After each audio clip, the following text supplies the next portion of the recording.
This is Rangpur Times.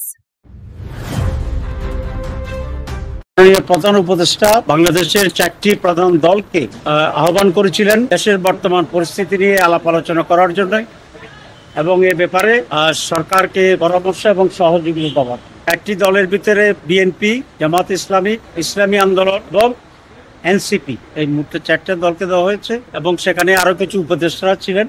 আমরা দীর্ঘ সময় ধরেই আলোচনা করেছি, দেশের বর্তমান পরিস্থিতি নিয়ে কথা হয়েছে এবং আমরা যেটা বলেছি, কোন একটি মহল থেকে পরিকল্পিতভাবে আইন শৃঙ্খলা পরিস্থিতি অবনতি ঘটানোর জন্য অপচেষ্টা করা হচ্ছে। আমরা সকলে এটাকে নিন্দা করি। বিভিন্ন জায়গায় ল অ্যান্ড অর্ডার সিচুয়েশন যেটা তৈরি হচ্ছে, এক্ষেত্রে আমাদের আইন শৃঙ্খলা রক্ষাকারী বাহিনীর কিছু কিছু দুর্বলতা আছে, গোয়েন্দা সংস্থার কিছু দুর্বলতা আছে। আমরা এগুলো চিহ্নিত করে ওনার দৃষ্টি আকর্ষণ করার চেষ্টা করেছি।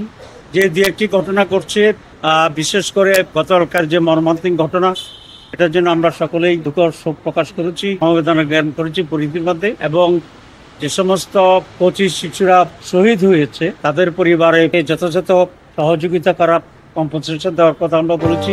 আহতদের চিকিৎসার যেন কোনো ত্রুটি না হয় এবং প্রয়োজনে দেশের বাইরে নিয়ে হলেও এই চিকিৎসাটা করা দরকার ছিল। আমরা সরকারের পরীক্ষা স্থগিত করার যে সিদ্ধান্ত, এটা আরো আগে প্রণডি করা দরকার ছিল, সে ব্যাপারে আমরা দৃষ্টি আকর্ষণ করেছি এবং সেটাকে সামনে রেখেই কোনো দুষ্ট চক্র একটু পরিবেশ বিভিন্ন রকম করার চেষ্টা। আমরা পরিষ্কার করে বলেছি যে বাংলাদেশে ফেসিবাদের আর কোনো স্থান হবে না। পুরানো ফেসিবাদ গেছে, নতুন করে যেন আবার ফেসিবাদ গজে উঠতে না পারে, নতুন ফেসিবাদ তৈরি না হয়, এই ব্যাপারেও পুরা জাতি ঐক্যবদ্ধ থাকবে। আমরা সেভাবে সচেতন থাকবো, আমরা সেই অঙ্গীকারও ব্যক্ত করি। যেখানে এই ফেসিবাদ সেখানে ঐক্যবদ্ধ প্রতিরোধ, এই হবে আমাদের স্লোগান। আগামীকালকে ছাত্রদের পক্ষ থেকে এই অবস্থাতে কিছুটা প্রোগ্রাম করে নেওয়া হবে এবং রাজনৈতিক দলগুলো পরিস্থিতি বিবেচনা করে যদি প্রয়োজন হয় তাহলে আমরা মাঠে কর্মসূচি দেব। আমরা সরকারকে বলেছি, সরকার যেন আরেকটু কঠোর হয় এবং নিজেদের ভিতরে যেন আরো কোঅর্ডিনেশন থাকে। আর কোনো ঘটনা ঘটার আগেই যেন সরকারের গোয়েন্দা সংস্থার যথাযথভাবে ইনফরমেশন। কারণ আমরা ইংরেজিতে একটা কথা জানি, প্রিভেনশন ইজ বেটার দ্যান কিউর। তো প্রিভেনশন সাইডটাকে যেন আরো মজবুত করে গভর্নমেন্ট, সেটা আমরা বিশেষ আকর্ষণ করেছি এবং প্রধান উপদেষ্টা আমাদের পাশে করেছেন। তার বাহিনী, তার মন্ত্রীপরিষদ সবাই মিলে আরো ভিজিলেন্ট থাকবেন এবং আমাদের সহযোগিতা কামনা করেছেন। আমরা পূর্ণাঙ্গ সহযোগিতা দেওয়ার জন্য আমরা প্রস্তুত আছি, এটা ওনাকে আমরা জানিয়েছি। আগামীতে নির্বাচন একটি গুরুত্বপূর্ণ বিষয়। আমরা বলেছি যে নির্বাচনকে কেন্দ্র করে আরো বিশৃঙ্খলা তৈরি হতে পারে, সেজন্য এখন থেকেই আইন শৃঙ্খলা পরিস্থিতির দিকে নজর দেওয়া দরকার। পুলিশ বাহিনী এবং আদার এনফোর্সিং অথরিটি যেগুলোকে স্ট্রেনথেন করা দরকার, ইফেক্টিভ করা দরকার এবং নির্বাচনের বেশ আগেই যেন একটা স্থিতিশীল রাজনৈতিক পরিস্থিতি থাকে এবং লেভেল প্লেইং ফিল্ড তৈরি করে যে ব্যাপারে সর্বোত্তম উদ্যোগ নেয়, এটা আমরা ওনার দৃষ্টি আকর্ষণ করেছি।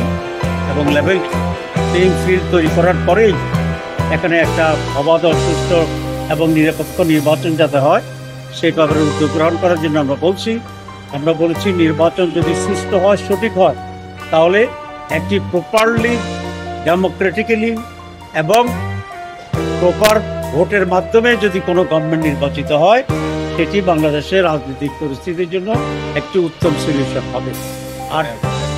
আর আমাদের যে জুলাই আকাঙ্ক্ষা যেটা ছিল, সেটা এখন তো জুলাই মাস, নানাভাবে আমরা এটা অবজার্ভ করছি, এটা যেন একটা স্থায়ী রূপ লাভ করে।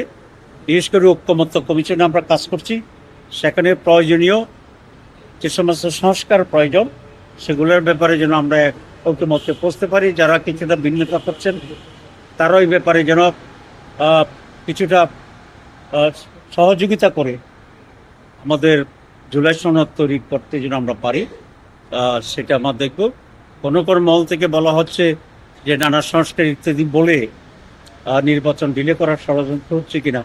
আমরা মনে করি যদি এটা কোনো ষড়যন্ত্র হয়, আসলে বাস্তবে কোনো ষড়যন্ত্র নাই, তাহলে সংস্কারগুলো ওনারা মেনে নিয়ে তাড়াতাড়ি ষড়যন্ত্রটা নস্যাৎ করে দিতে পারে। এখন আমরা একটা নির্বাচন করতে পারি। তো এতটুকুই আজকে মোটামুটি আলোচনা। এখন মূল ইম্পর্টেন্ট পয়েন্ট হচ্ছে যে আমরা ঐক্যবদ্ধ আছি, ফেসিবাদের বিরুদ্ধে আমরা সংগ্রাম করবো, প্রয়োজনে আরেকবার প্রতিরোধ গড়ে তুলব এবং সরকার তার কাজের দিক থেকে আরো বেশি ইফিসিয়েন্সির পরিচয় দেবেন। আমরা গভর্নমেন্টকে সার্বিকভাবে ফেসিবাদের বিরুদ্ধে পাশে থাকবো ইনশাআল্লাহ। জামাত ইসলামী ব্যক্তিগতভাবে এই সিদ্ধান্ত আমরা দিয়েছি, আশ্বাস দিয়েছি। অন্যান্য দল যারা ছিল তারাও আমরা সম্মিলিতভাবে প্রায় একই বক্তব্য। Stay informed with Rangpur Times.